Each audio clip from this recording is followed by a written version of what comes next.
కాబట్టి ఇది నెలమామూళ్ళకు అలవాటు పడ్డారు. ఒక చిన్న రీచ్లోనే ఒక శాసనసభ్యుడిగా ఉన్నటువంటి వ్యక్తి వాళ్ళ కొడుకు ఇద్దరు కలిసి లావాదేవీలు మాట్లాడుకొని ఆ రీచ్లో మాకు నెలకు 18 లక్షలు ఇవ్వండి అంటే అక్కడున్న స్థానిక నాయకులు ఏ విధంగా దోపిడీకి పాల్పడతారు? సోమిరెడ్డిని అడిగేది ఈరోజు పాపం ఆయన ఏదో చెప్తున్నాడు, ఈ సర్వేపల్లిలో అవినీతి జరిగిందని. నేను అడుగుతున్నా, నీకు చేతనైనవాడు చేత విచారణ చేయించు. నువ్వు ఏదో చెప్పావు, మొన్న ఏదో మొత్తం జిల్లా వాళ్ళందరినీ రమ్మన్నారంట ప్రశ్న. నువ్వు చేసేటువంటి గబ్బు పనులు గలీజ్ పనులకి నేషనల్ మీడియాని తీసుకురావాలి. ఈ జిల్లాలో ఉండేటువంటి మీడియా చాలు. ఎందుకంటే ఈ జిల్లాలో ఉండే మీడియా మాట్లాడినా కూడా జిల్లా అధికారులు పట్టించుకునేటువంటి పరిస్థితి లేదు, రాష్ట్ర స్థాయిలో ఉండేటువంటి అధికారులు పట్టించుకునేటువంటి పరిస్థితి లేదు. మీకు లైసెన్స్ ఇచ్చి వదిలేసినట్టుగా దోపిడీకి తయారైంది. కాబట్టి నువ్వు చెప్పేవన్నీ జరిగాయి అనేటువంటి కల్పన, వాస్తవాలు లేవు, ఆధారాలు లేవు. ఇదిగో మేము వాస్తవాల ఆధారాలతో సహా ఈ 2 బండ్లు పోలీస్ స్టేషన్కి తీసుకొచ్చి రాత్రి పెట్టించారు గ్రామస్తులు. వాటి మీద ఎటువంటి చర్య తీసుకుంటారో తెలియదు. బహుశా నేను అనుకోవడం వాటిని వదిలేని కూడా వదిలేయచ్చు, లేదనుకుంటే మొక్కుబడిగా ఏదో పెనాల్టీ వేసి పంపించేయచ్చు. అంతే తప్ప అసలు దౌర్జన్యం ఎవరు చేశారు, ఎవరు తీసుకెళ్లారు? ఆ ట్రాక్టర్లు ఒక పక్క ప్రజలు ఆపితే ఇంజిన్లు తీసుకుని వెళ్ళేంత ధైర్యం ఎవరిచ్చారు? వాటిని వదిలేసి అంటే దాని అర్థమైంది, మేము ఏమి చేసినా చెల్లుబాటు అవుతుందనేటువంటి ఆలోచనతో ప్రజలు అడ్డుకున్నారు. కాబట్టి ట్రాలీల వరకు మేము వదిలేస్తాం, ట్రాక్టర్లు మేము తీసుకెళ్తాం, మమ్మల్ని అడ్డుకునేది వాడెవరు, ఆపేవాడెవరు అనేటువంటి ఆలోచన, దుర్మార్గం అనేటువంటి దౌర్జన్యం తప్ప మరొకటి లేదు. కాబట్టి నేను అనేక సందర్భాల్లో చెప్పా, అనేక సందర్భాల్లో మరలా చెప్తున్నా, ఈరోజు ఈ సర్వేపల్లి నియోజకవర్గంలో ఎన్నడూ లేనటువంటి అవినీతి జరుగుతుంది. ఎవరికి గ్రావెల్, ఇసుక, బూడిదని దోచుకున్నటువంటి శాసనసభ్యుడు ఎవరు లేరు. ఏపీ జెన్కో ప్రభుత్వ రంగ సంస్థ, దానిలో అనేక సందర్భాల్లో చెప్పా, చంద్రబాబు నాయుడుని విచారణ జరిపించమని డిమాండ్ చేశాం. బల్కర్కి ₹1,00,000 లెక్కన 16 బల్కర్లకు 16 లక్షల రూపాయలు ప్రతి నెల వసూలు చేస్తున్నాడు.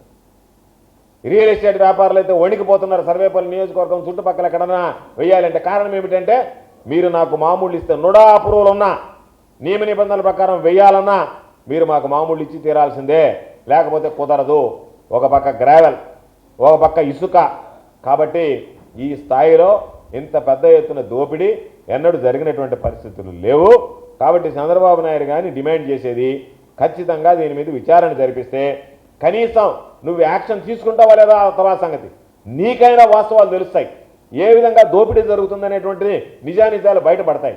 కాబట్టి ఈరోజు నిజంగా ఆ విరువురు గ్రామస్తుల్ని ఈరోజు అభినందించాలి. ధైర్యంగా కేసులకు దడవకుండా బెదరకుండా వెళ్ళి, ఇదిగో మేము అడ్డుకునేదే, మాకు సంబంధించినటువంటి సంపదను మీరు దోచుకునే దానికి లేదు అని చెప్పి ధైర్యంగా వాళ్ళు నిలబడి ఈరోజు వీటన్నిటిని కూడా అడ్డుకొని, ఈరోజు చూస్తే సంఘం బ్యారేజ్కి సంబంధించినటువంటిది లైట్కి ఇరువురు రీచ్, ఇంతవరకు దీనికి అనుమతులు లేవు, పాలసీ రాలేదు. అయినా సరే దోపిడీ యథేచ్ఛగా జరిగిపోతుంటే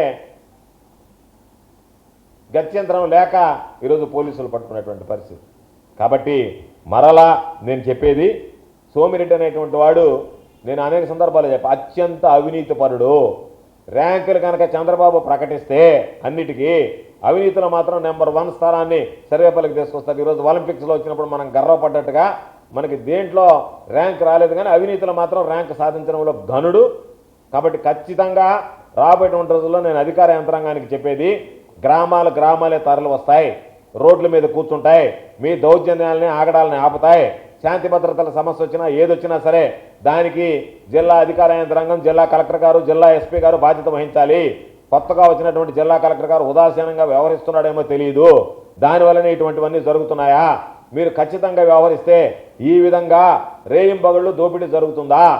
జరగడానికి కారకులైనటువంటి వాళ్ళ మీద మీరు చర్యలు తీసుకోగలిగితే ఇబ్బంది ఉండదు. కానీ ఇప్పటికే ఆ పక్కన ఉన్నటువంటి సూరాయపాలెంలో 100 కోట్ల రూపాయలు ఇసుక రీచ్ కొట్టడానికి స్కెచ్ వేశారు. దానికి సంబంధించి అధికారులు మేము సంతకాలు పెట్టము అంటే అధికారుల మీద నువ్వు సంతకం పెడతావా, సెలవు పెడతావా అని చెప్పి మాట్లాడుతున్నారు. ఇవన్నీ జరుగుతుంటే జిల్లా పరిపాలనాధికారిగా ఉండేటువంటి కలెక్టర్ గారు ఏమి జరుగుతుందనేటువంటిది విశ్లేషించకుండా ప్రభుత్వానికి వంతపడతా, శాసనసభ్యులు చెప్పింది మేము వింటామనంట, ప్రజల సొమ్ము దోచుకుంటూ ఉంటే చూస్తూ మేము ఉదాసీనంగా వ్యవహరిస్తామనడం కరెక్ట్ కాదు. ఖచ్చితంగా వీటన్నిటి మీద విచారణ చేయించాలి, దీని వెనక ఉన్నటువంటి వ్యక్తులను శిక్షించాలి.